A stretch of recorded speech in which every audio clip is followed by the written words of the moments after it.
instaMERSION. What is up, everybody? Welcome back to I Am Talk. We have my good brother Steve Fierros from Tri-City Equity Group, and just want to welcome you today.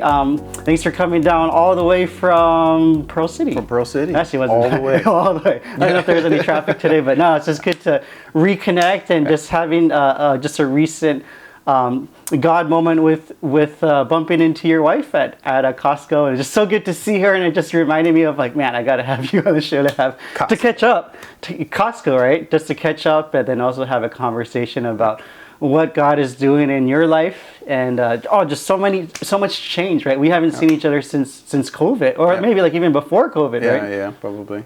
Yeah. And so I've seen, just at least from social media and, just hearsay that there's been some radical shifts in your profession, right? I know you have just more than 10 years as a real estate agent and also doing other things within real estate. But what's been just the recent, maybe this hasn't been as recent as you think it is, but maybe it's been something that you've already been doing. But yeah, what's been going on kind of from your agent days? So just a little bit of backstory for your audience and maybe even you too, right? Sure, yeah. We're just catching up, man. Yeah. It hadn't been that. I mean, it has been a while. It has. So I started in real estate maybe about 15 years ago. Now in Texas, right? So started off doing acquisitions for a company that only dealt with like distressed property. So I actually never worked with like homeowners, like people looking to buy like a house for themselves. Never doing what I call like retail sales. So they were all distressed property, distressed situations. So we were always looking for opportunities to try to identify for investors. And this time it's all like flips, like long-term rentals, that kind of stuff. Just some way where people could, rehab a property, put it back out either on the market to flip or, to hold in their stable with equity. Absolutely. Right? So smart way to buy, smart time to buy, anytime, right? It's always a good time to own real estate. But and this was back before kind of subprime meltdown and all that kind of stuff. So this is years ago.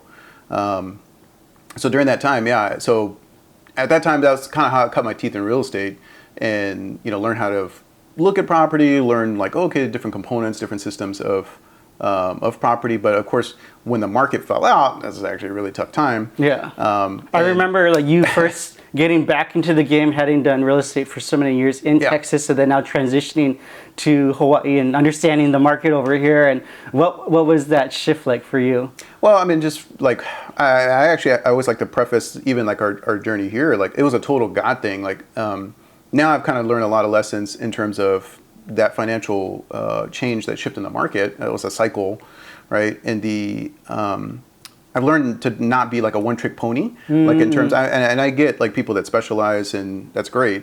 But learning how to be fluid and kind of shift with market dynamics and all that kind of stuff too, right? You want to be able to pivot when the market deems that necessary. So that time, I had actually decided to step away from the business. Business just got tough. Yeah, it was hard to kind of make ends meet.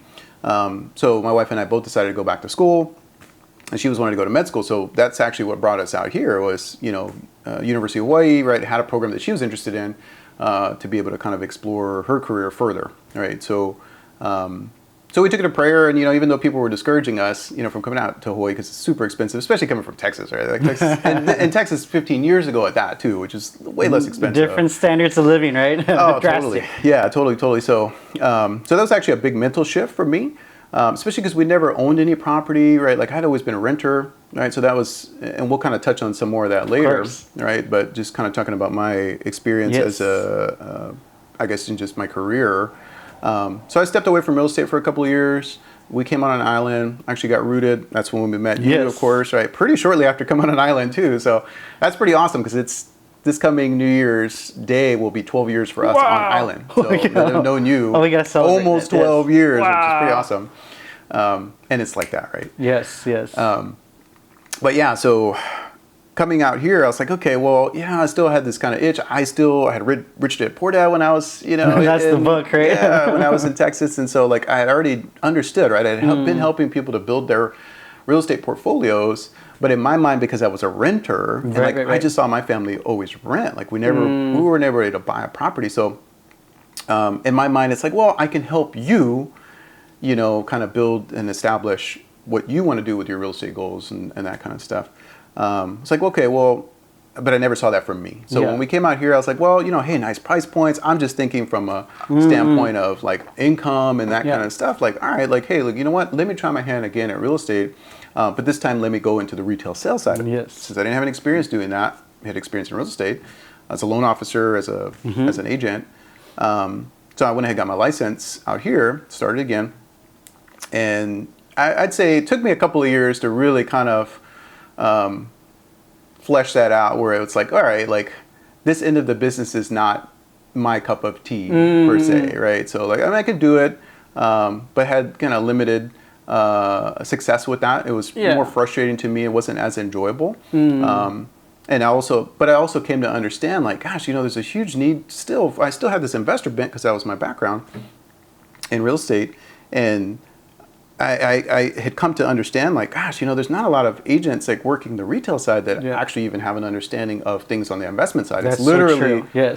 two sides of the coin. I'm like, well, you guys work in the business, but no semblance of no understanding at all of the like the investment side and like the wealth building side. It's just like, well, hey, I just and want that to adds so much more credibility to an agent if they have that backing, or if they have ownership, or can testify for themselves what it is that they're selling and the benefits of that, right? Oh, for sure, totally. Anyway, so that kind of transitioned me away from, spending several years in frustration. I just had to come to the terms of like, all right, well, I just have to be okay with this. Is something that I'm not great at. No, but I see that as a blessing actually in disguise too, right? Because one can kind of see that, oh, well, maybe it wasn't a sweet spot for you, but had you not dived into that, and actually tried it out, you wouldn't have realized, hey, this is actually not for me, and it's time to kind of make a pivot, right? Right.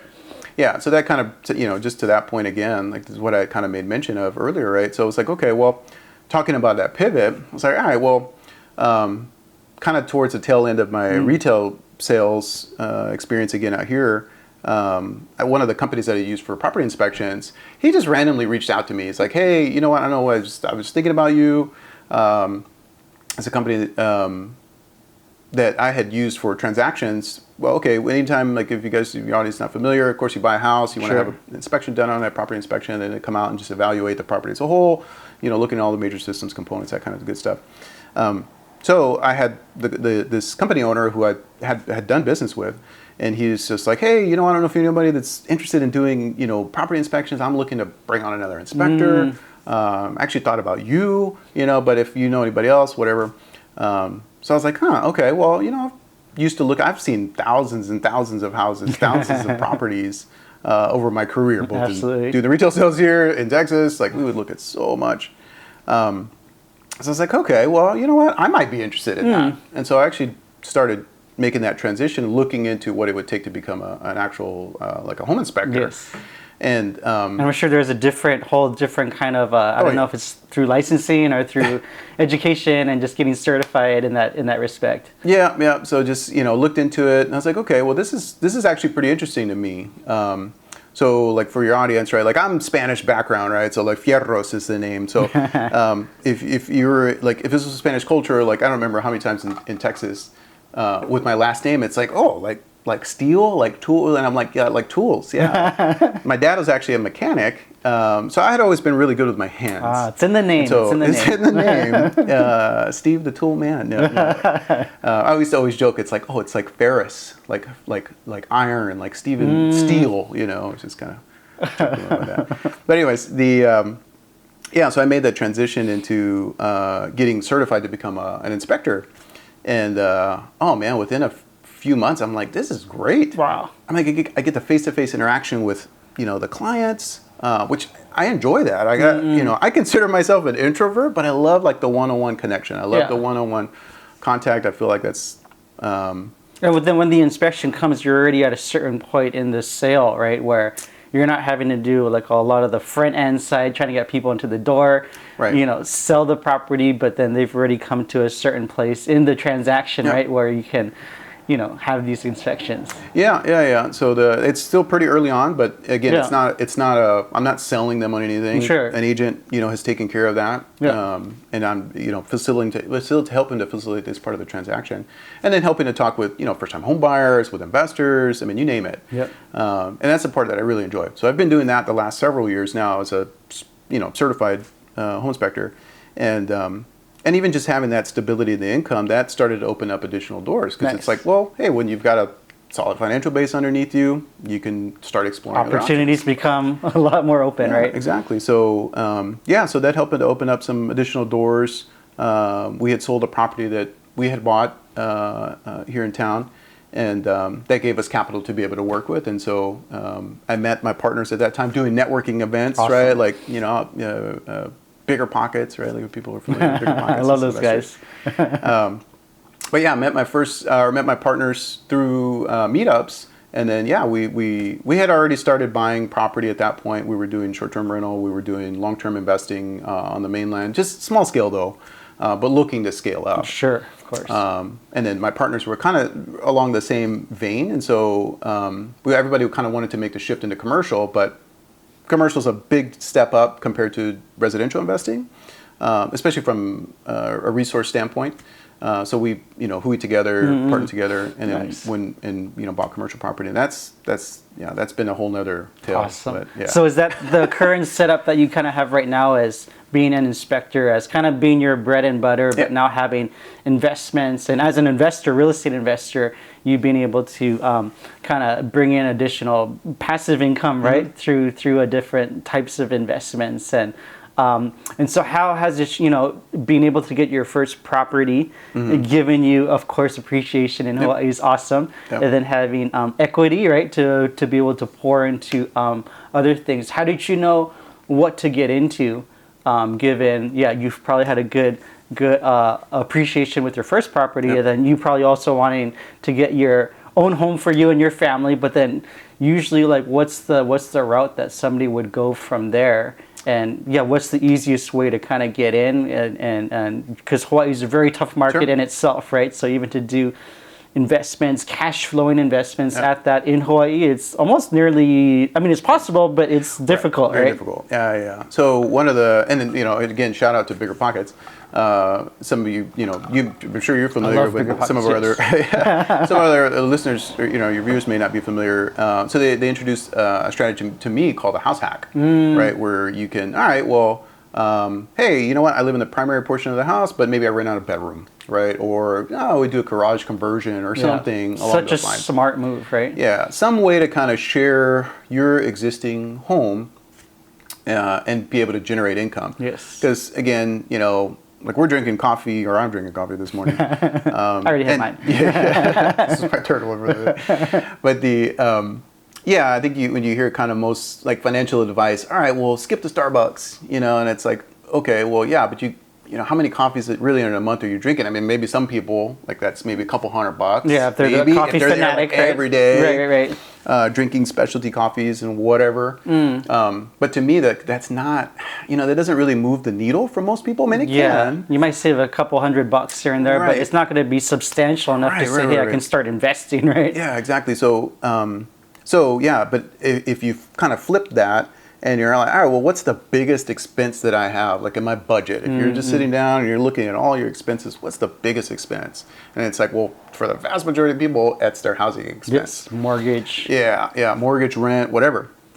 So it's like, well, if you can take care of that expense, man, now all of a sudden you have, wow, what kind of doors does that open? Yeah. Right? Now you can actually have a lot of disposable income to be able to go and do something with. Oh my gosh, just a few $1,000 a month extra, right? Oh yeah, can go a long way. Absolutely. So, that's what we started doing was, all right, well, we know, hey, we want to find a property that we can do this with, multi-generational setup, multifamily setup on a smaller scale, and so that's what we did. And so we were able to rent out. Actually, we created that opportunity. We identified. I was so used to looking at tax records, tax rolls. Sure.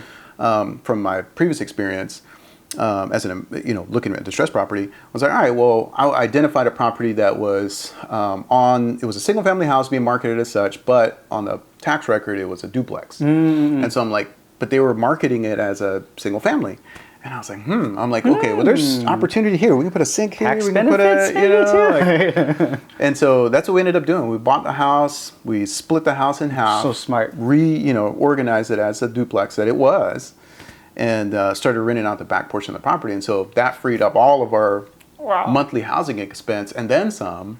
And then did you act as your own property manager too? Or? Yeah. I mean, because we're on site. Yeah, because you're right there, right? It just makes it so much easier. Sure. And again, another part of the skill set, right? You got to develop different aspects. But yeah, so that freed up that income to be able to go do something else with. Yeah. And then we had still had gain from the first property that we bought, and talking about that appreciation that you mentioned. And so yeah, that was, to me, hey, that's a great way for people to get started who aren't thinking, all right, well, I can't buy a whole nother property. Okay, you're not there yet. That's fine. How about you take what you got? And even if it's just a house that you're renting, hey, can you sublet a room? Is that something that you could do? And I get personal space and all that kind of stuff, but sometimes you need to look past that short-term discomfort to think long-term gain. And so, we've used that to kind of snowball up to 527 properties. 526. Oh my gosh. In a relatively short period of time. So wow. And then these are all properties that you guys own, or are you like part owner, or like part owner? Yep. So we have a partnership, Tri-City Equity Group. That was a company that we founded with my partners meeting through networking events. So we do multifamily acquisition around the country. So we personally own property in 7 different states, 6 states with our partnership. Some in what they call JV, joint venture, and others as what's known as like syndications. So we have like a part interest in all of these different properties. Wow. And multifamily, the valuation increases of multifamily, the commercial property is just unreal, I'm sure. Yeah. I have to ask you, Steve. Yeah. I'm sorry. No, this is so good. As an investor myself, I get asked all the time whether people want to give me money to put into an investment that we can hui on together, or they'll ask me saying, hey, I have a rehab project that I'm working on, and could you invest some money into this, and we'll give you a percentage or whatnot. But my hesitation, usually, especially with friends, where I'm very hesitant to jump into these transactions with them, because for me, friendship is priority. And if something goes wrong, and I've just seen so many cases where just money and everything related to money just destroys the best of friendships. How would a setup like what you guys are doing with the multifamily, how is that a little bit more secure than actually kind of partnering with somebody like, hey Steve, let's me and you go on something together? Yeah, the nice thing is with stepping into like the commercial side, we put together what they call a syndication, right? So we have an SEC attorney. They're actually creating a legal offering, and we can effectively sell shares to whatever investors that we have. So there's a couple of different types to do it, and without kind of getting in the weeds with that, some ways that are meant for what they call accredited investors, right? Like very high net worth individuals. And others, it's almost like, all right, we already have a pre-existing relationship, friends, family, that kind of stuff. Sure. But we want to all get better together. We want to grow our financial, establishment, right, and our net worth and all that kind of stuff together. So we can do that, and then we're actually doing it legally like that. Course, so there's ramifications for the way that we go about it. And really and truly, this is the most secure. This is the way to do it. That way, all the T's are crossed, all the I's are dotted. It's a legit, offering a security that's created, and we operate and manage the complex. Absolutely. So huge wealth building opportunity. For these complexes that you guys find are, I'm sure there's a huge range of different types of investments, or some flips, or some kind of more, maybe they're already kind of going and people can just kind of come alongside and invest some capital. But what's the kind of range of investments that you guys offer regarding multifamily setups? Yeah, so I mean, most of it is, these are all like B and C class properties, right? So not like, because I know some people are not kind of familiar with that, like A class, B class, C class, that kind of stuff. D. Like A class would be like newest, latest and greatest, like different your income property, brackets, right? right? It's like Sure. New properties, lots of kind of amenities, luxuries, that kind of stuff. Of course, yeah. And then the older they get, they'll kind of fall down the ladder a little bit. B and C class are more kind of workforce type housing. Sure, yeah. It's the kind of stuff that they really don't make anymore because it's not as profitable to developers, which is, unfortunately, that's just the case. So, so that leaves this market where people or investors are buying those opportunities that are already on the market. Absolutely. So, because again, they don't make these type of properties. So, I mean, we've seen properties that are 100 years old. Yeah. Because again, they don't make that kind of stuff. Yes. Now we typically don't buy that stuff that old, but yeah. No, I remember when somebody was once explaining just that breakdown of the classes.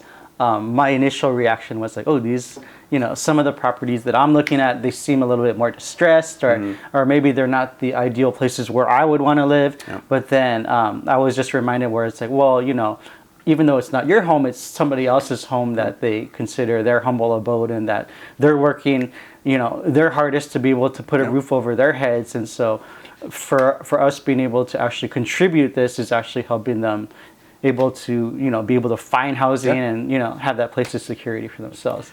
Yeah, like I said, growing up as a renter, like these are the kind of properties that I lived in growing up. Right, you had to start somewhere. Yeah. Yeah, I lived in these apartments, that are just, blue collar and, it's not even necessarily that. It's just like, all right, like, hey, I'm at this position in my life. Yeah. Whatever. This is just the season. This is just the stage. Yeah. So, our goal is to provide, hey, safe, clean, housing for, all of our residents that may be in those specific areas. So, yeah. And it's been an awesome journey, a huge learning experience because there's a learning curve, again, with anything new, has been pretty awesome. Yeah. And so, but it's been game changing. And so, doing that, we also do short-term rentals as well. So like vacation markets, we have some property in North Georgia at the moment, and we'll be looking at different coastal areas as well. So in the future. Absolutely. I'm sure you guys are always trying to seek fellow new investors that can kind of come into your guys' HUI or your guys' team to be able to partner together in future investments. And I'm sure there's also a pretty good vetting process in terms of what you're looking for people that can provide that steadiness, right, towards your next investment. And is there, what are those things that you're looking for in terms of new people that want to say, hey, I want to get in the game. I want to be a part of this next multifamily property rental or whatever it is. What are the requirements and so forth? Yeah, again, without getting too much in the weeds, and I'll definitely, I'm sure Alex can point, we'll put some stuff in the show notes that you guys can check out. But the, again, without getting too involved, usually, again, this is why you want to network, right? Because just because of the way that we have to structure certain deals.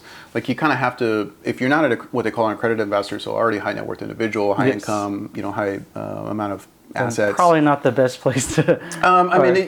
It's the certain offerings can only go to those people. Yes. Right. Yes. So, but otherwise, like if you are, again, I would always encourage everybody, like go meet some people who are just wanting to get better, right? Yeah. So, because again, once you meet the right contacts, you meet the right people, again, like you and I as friends, I can offer, or hey, Alex, you see, we've got this property that we're going, or we put together, and this is the offering. I can kind of go over that with you. Yes. If I don't know you, I can't do that. I can't just solicit. We got to talk after our kind of stuff. After interview. We got to set up a meeting. Yeah. So. But it's just a great way to kind of network with people, get to know people, and that opens up doors. It really does. But in terms of, let's say, because not everything has to be on the commercial side too. So, again, like there's just like you mentioned, I have got friends. I know people like, hey, can I partner with you? I see that you're doing stuff. How can I do that with you, right? So there's a bunch of different avenues, and that's actually one thing I love about real estate. And my time in real estate, my career in real estate, man, there's a million and one different options. No one formula to say you have to do it this way, but you can explore any avenue, any route, right? Yeah, you get so creative with it. No, that's huge, and that's the great thing is it's like saying, right? There's no one way to skin a cat. I don't know why would anybody would skin a cat. But anyways, yeah. So I always thought that was a strange saying.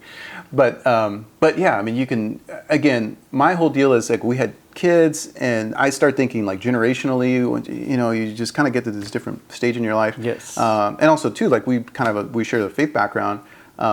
Me too, like all right, like I want to leave a blessing for like my children's children, right? And so I at a certain point I started to think, all right, well, I need to do more than what I'm doing now, right? Yeah. So building that solid financial platform and to be able to provide opportunity for others, because you know, I'll be honest with you, like again, unless you are, let's say, an accredited investor, kind of who we're talking about, right? Like somebody who already has a high net worth, has a really high income. Yes. You just don't see opportunities like this. You really don't. You don't have exposure because that's not the circles that you're in. It's a big part of the business is it's already meant for the people that are already operating in this space. Right. So the kind of the access point is not so obvious. You really have to be kind of diving in, and so that's what gets me excited, because we can be able to provide that opportunity for other people. Yeah. And to provide them options to be able to get into real estate, to be able to start building generational wealth, right? Like, I don't remember the statistics, but it's like, average net worth of, let's say, a renter versus a homeowner. And I think that the average renter was like $6,000, like something, you know, really low, versus the average homeowner, which is like over $200,000. Yeah. And it's like maybe $250,000 or something. It's like, well, that's a massive gap. And I'm like, if I would have stayed with that limited mindset of like, because for the longest time, I was like, well, owning property, owning a house, like that's for other people. That's not for me. And that was a lie that I bought into for a long time. But having to start kind of understanding who, you know, God created me to be, and my specific call. I'm not saying it's for everybody, but my specific call, I've always felt a call to the marketplace. Absolutely. All right. And so, and that's, hey, asking God, like, all right, what does that look like? And it's like, all right, well, I love how he's very patient with us. And it's always about the journey. And it's always like, you know, having kids to me has given me a better vantage point of how he sees us. You know, I have 2 daughters, right? I see my girls like, okay, when you're teaching them to walk, it's like, all right, let's just take a step. I know that you can do it. You don't know it yet. And so it's like, I know what's possible for you, at least in this moment, right? Physically possible. But you don't realize it yet. And so like, I'm here to encourage you and you know, like, come on, just take the next step. And so like, I see things as, that's how he relates to us. And so that's Steve, been a super exciting journey. So sorry to cut you off, but we're down to our last few minutes, and I want to give you at least 30, 45 seconds. Just if you could address the camera in front, if you have a message, if there's something you want to promote, but this is just your time to shine. Yeah, no, absolutely. And so I really appreciate you for having me on the show, Alex. So for all those people, of course, that want to get to know more about, you know, our company, what we're doing, you can go to tricityequity.com. We also have a local meetup, Honolulu Multifamily and more, so you can definitely check that out. It's a Facebook group, but we do local networking events. And I would just encourage, you know, all of your listeners, all your people, again, my journey is my journey. You know, your journey is your journey, of course, and God's going to speak to you and do what he needs to do with you. But I would just encourage you guys to be open, for one, especially to things that you haven't considered before. Go out and take action.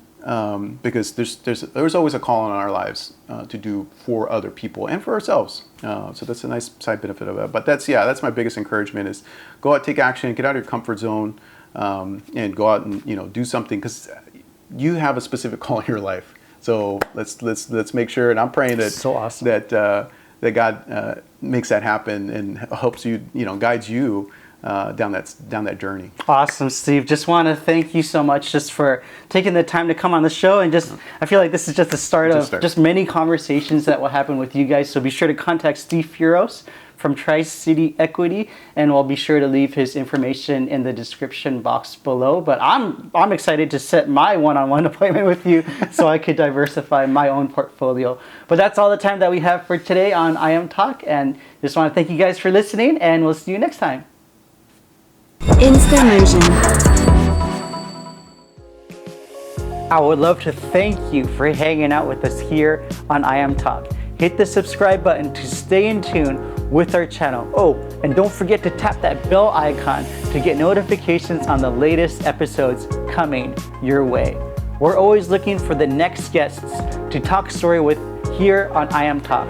So if you just shoot me an email at alex@instaMERSION.com, I'll be sure to shoot a guest application your way. Well guys, it's all for now. Until our next episode of I Am Talk, this is Alex, and I'm out. Peace!